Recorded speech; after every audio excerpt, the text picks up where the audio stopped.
What's going on, guys? JPS back for another video, and today we will be reacting to what's something Europe has changed in your mind as an American. I don't think you guys can see the full title because it's going to be a bit cropped, but this is a YouTube video where some Americans are going to speak about some things that maybe open their eyes to what is out there in the world, particularly in Europe in this video. So I'm excited to get into this. It's always cool to see Americans and their experiences looking outside of the United States, as this is such a rare thing and is really the foundation of my channel, which is crazy, but it's true. Like, most Americans never experience what life is like outside of the United States. And it's their loss, guys. I can say that for sure. So I'm very blessed to be able to travel and learn about different places. So I'm excited to get into this and see if maybe I agree with some of these things or maybe I don't. Here we go. Americans who've been to or traveled to Europe, what's something Europe has changed in your mind that now you can't let go? Okay, so back in 2018, I believe it was, I went to Ireland for 10 days. Literally the prettiest place I've ever been. If you have a chance to go, you should 100% take it because it was awesome. I'm just going to give a list of things that I thought were really cool about Ireland. I don't know if it's changed my perception of the world or of Europe, but things that I thought were better that we should probably do here is their restroom doors go all the way down to the floor and don't have cracks in the doorway where you have to lock it. Like our freaking public bathrooms. Like, whoever thought that that was a good idea to have the bathroom door a foot off the ground, and then there's a crack in every door where it locks, so you can just happen to glance and make eye contact with someone. I'm going to be honest, buddy. If we're talking about bathroom privacy, Europe does not have the United States beat because of those troughs or large pans or shared urinals, whatever you want to call them. Like, we have them in the United States as well, or like urinals with no barriers. But this is like a popular thing in men's bathrooms, especially in Europe. So if he's worried about someone looking through the cracks, dude, that is the least of your problems, you know? And you guys know exactly what I'm talking about. It's not that big of a deal. It's just, it's funny how he's talking about the stalls when, buddy, when you go piss, you can see, like, you know what I'm like, make eye contact with someone dropping a deuce. But I think probably the biggest shift that being over there gave to me was I don't really think I have some sort of like American superiority complex that I used to have. It's not that I don't like the US. Like, obviously I live here. I love my country, but love my country. I just became more interested in other countries around the world. And I no longer have this idea that, like, unless you're living here, you're not actually free, or your life must be worse than mine because you don't live in the U.S. After having met a lot of people that live in Ireland or live in some of the surrounding countries, that couldn't be further from the truth. Like, I became so obsessed with Ireland in the years following that I legitimately, like, we've looked at moving there before because I'm so obsessed with it. I would say for me, okay, I mean, that's cool. It opened his eyes a bit. I don't know, like, the fact that he thought that the US is the best country, though, I don't know in my life if I've fully believed that. But the brainwashing and propaganda is very real over here, guys. for me, I lived in Italy for a year and a half when I was 11. And I noticed when we visit Barcelona, Spain, they view nudity very differently than Americans. And they don't sexualize it as much as Americans do. And I say that because there was a poster board or something up. My mom made me cover my eyes. And I was just like, why that was the case, where there was just kids younger than that just walking around looking at it. I didn't understand it, but they view nudity and sexuality completely different than America. So that's what I definitely learned from living overseas and traveling overseas. Why? Damn, I really like that point. I really do like that point, guys. And this is another thing, nude beaches in the United States, I think they do exist in more rural areas or more remote locations. But in the more public and populated areas, you will not find a nude beach in the United States because, like she was saying, the naked human body is just so sexualized in this country for a lot of different reasons and factors. But I think that can be quite bad because it's natural, you know? And if you normalize it more, it's just humans. Like, at the end of the day, you can wear a suit and tie all you want. We're literally monkeys almost. So it is kind of ridiculous. And also to cover your eyes and be all purist. And half the time, the people who are like that, who are like, oh, you know, you should never kiss somebody, or you shouldn't have sex until marriage or whatever. A lot of times those are the people who did do those things. So they're kind of putting those feelings onto you. I mean, I kind of just deviated from the nude thing, but yeah, listen, I wish we had nude beaches over here. That would be cool. It would be cool. But I feel like if they were over here, like, there would just be some dude like, oh, look at all these naked people. Let's take pictures of them. You know, and it's just, this country it's a bit confusing. Our American grocery store is so damn slow. And also, why are all the cashiers standing? I studied abroad in Florence, Italy. Facts. Oh my God, 10 years ago. This past January, it was 10 years. And the one thing that got me was how manufactured politeness is in the United States. Yup. And they gave us like this whole assimilation seminar before we flew over there. And they were like, don't wear logoed clothing and don't smile at people in the street because they'll think you're crazy. And also, the more that you try to fit in, the less that they'll treat you like shit. And so I went and I bought me some Italian clothes and I assimilated. I had a wonderful time. And I mean, on habit, I definitely smiled at a few people in the streets and got that look of, what the is wrong with you? So I stopped. And I had a friend that just super white girl. She wore Abercrombie sweatshirts and she didn't try to speak the language, and they treated her like dog shit. They didn't want to help her. They just treated her like an American. Whereas the group of us, we went in and we tried to speak the language. We butchered it, but they laughed and they helped us. So yes. Yeah, I would definitely say the manufactured politeness and just trying to participate in the culture as a sign of respect. Yes. And this is something I've noticed when you try and learn someone's language, even if you suck at it, just making that effort goes a long way, and they will help you through that. I love how assimilating into Italy is just buying non-logo clothing. I think assimilation process entails a lot more than that, but I guess. Also, guys, about the manufactured politeness, yes, it is fake as hell and plasticky and annoying when you're like, oh, hey, how are you? How's your day? Like when someone asks me, how was my day? At this point, I just say good, because I know if I ask them how your day is, like, they're going to give me the same thing. And it's just like, I kind of cut it there. And I think people appreciate that more. I've started to notice. As for the smiling at random strangers, sometimes if I see someone, I'll just say hi, or like, what's up?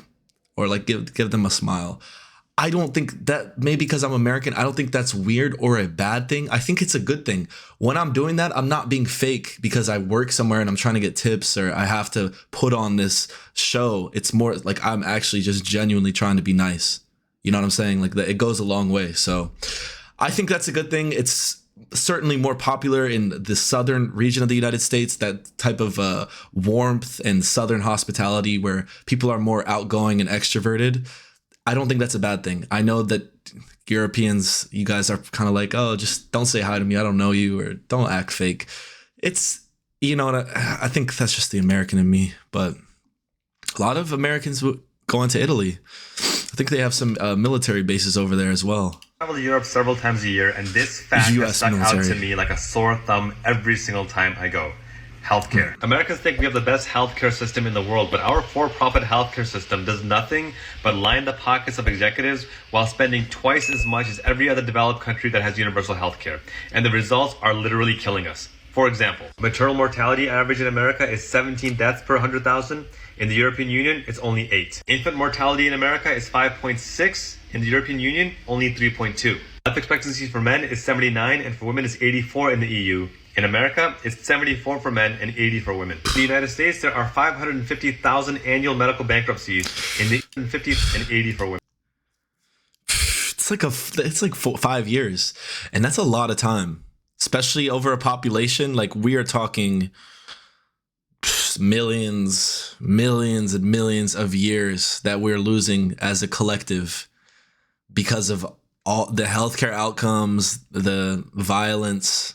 There's so many dangers over here. And if something bad happens, you can't handle it too well. 4 for men and 80 for women. In the United States, there are 550,000 annual medical bankruptcies. In the EU, it's 0. Despite spending the most, America ranks dead last in healthcare among developed countries. The solution is clear. Vote out politicians who take big pharma money and vote in public servants who recognize healthcare as a human right. Getting a driver's license in Germany. I think it takes a few years, and I think about $2,000 to get your license in Germany. Any Germans can correct me on this if I'm wrong. But it's a rigorous process. It's not easy, and for good reason. You have the Autobahn, which are sections of the highway where you can go as fast as you want. The speed limit is 300 kilometers an hour on the Autobahn. So with that, you can't be a prick on the road. You don't own the road. If you act like you own the road and you're going slow in the left lane and you think the guy going 150 miles an hour behind you should slow down, you're screwed. Big fines, big penalties. I've heard rumors about you could lose your license for doing that if you drive slow in the left lane on the Autobahn. The road maintenance and everything there is just amazing. The way they run their whole driving system. I went 126 on the Autobahn. The person in front of me on the left lane would move about a quarter mile before I would even get close to them. They got us beat. I lived in Italy for a summer, and moving out of the left lane a quarter mile before you're going to be overtaken is next level. That is, you would be considered an elite driver in the United States, and that's considered the norm. I really wish we had such fines or penalties for drivers who clog up the left lane, congest traffic, and ultimately cause more accidents. But not gonna happen. When I went there, I was fairly healthy. But I got there, and it's just fresh pasta, fresh pizza, fresh gelato. And I was eating that every single day. I can't even tell you how much prosciutto I had while I was out there.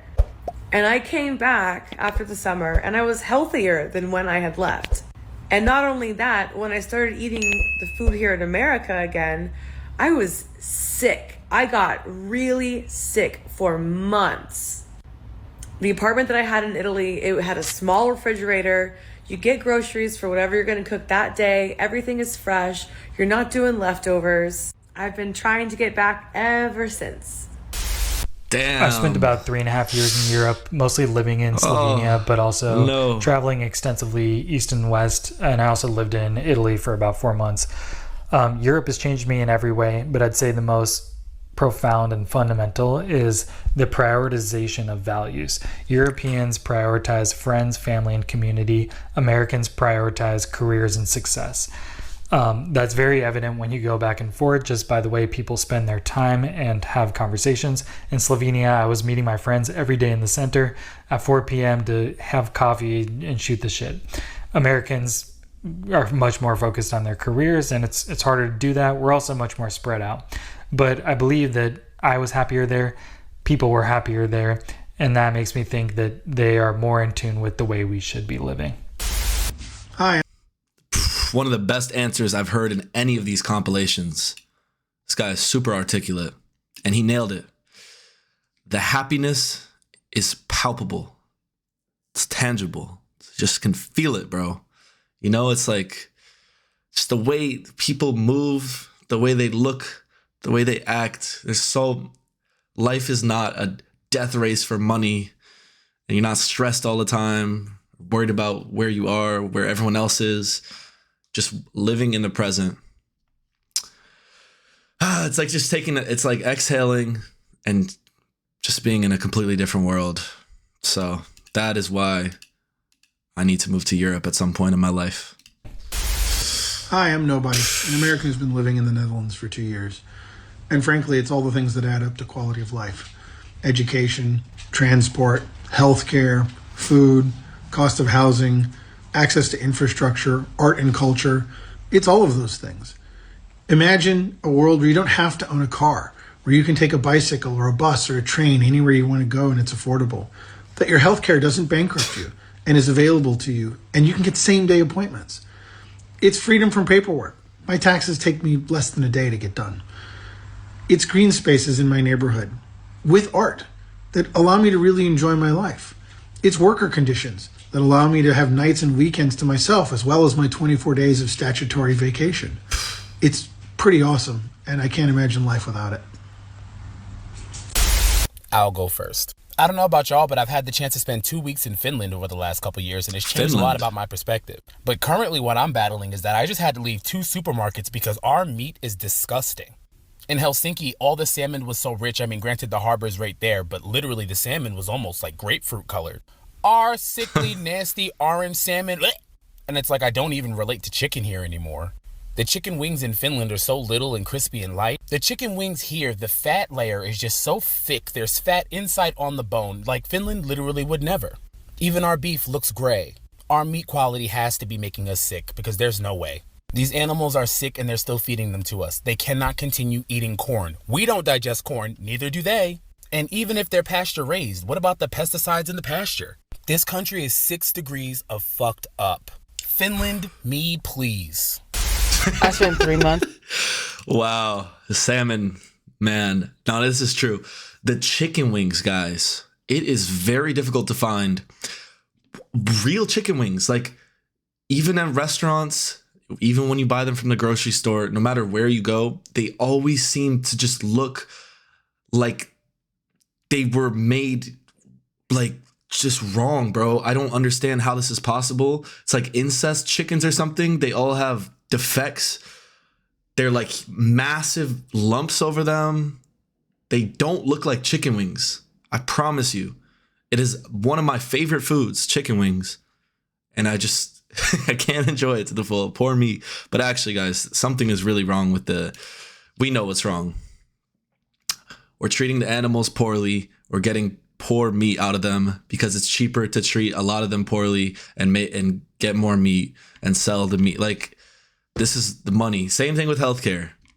It's cheaper to make all the people pay. It's not actually, and that's the ironic part about the healthcare. It's not cheaper. It's more expensive for everybody, everyone involved. But the companies are profiting, so that's all that matters. So I don't. Give us some good chicken wings, guys. When I come to Europe, I'm about to go straight chicken wings. I spent 3 months traveling around Europe, mostly through Germany, the Netherlands. She is quiet. France. I took 1 Uber, 2 Ubers the whole time I was there. Most of it was on public transport or trains, and it was so easy to navigate the country. I don't speak Dutch. I do speak a little German. I don't speak any French. And I was able to navigate all of it. I live in Dallas, and if I did not have a car, I'd be stuck. Yeah. Because the public transportation here in this city, but mostly across the country, is garbage. It's upsetting. It's truly upsetting. Yeah, well, going from the Netherlands to Texas is quite the shift. Oh, wow. The Netherlands public transportation is ridiculous. It is so efficient. It really is. Germany is good too. Germany is good too. They got, man, just no matter where you go, it's if you go to go Europe, close your eyes, pick a random country. It's going to be easier to get around than it is in the United States. Even with a car, it's still a pain. So yeah, guys, that was some things that changed these Americans' minds after visiting Europe. Very cool video. I like the some of the points that they brought up, and hopefully more Americans can see what Europe is like and open their minds. Because I think if that does happen, that would be a really good way to change internally as a country. Because if people see what things are like outside of our country, well, they're going to start having some questions about our country. And this could be a great way to start a movement and make some change within ourselves, because that's what we all seek at the end of the day. No one is truly happy with where this country is at. Even the guys with all the money doesn't mean anything. Just means you got a nice watch and a car. You still hate your life. Anyways, that was great. All right. Thanks so much for watching, guys. I hope you all enjoyed, and I will see you guys in the next one. Peace.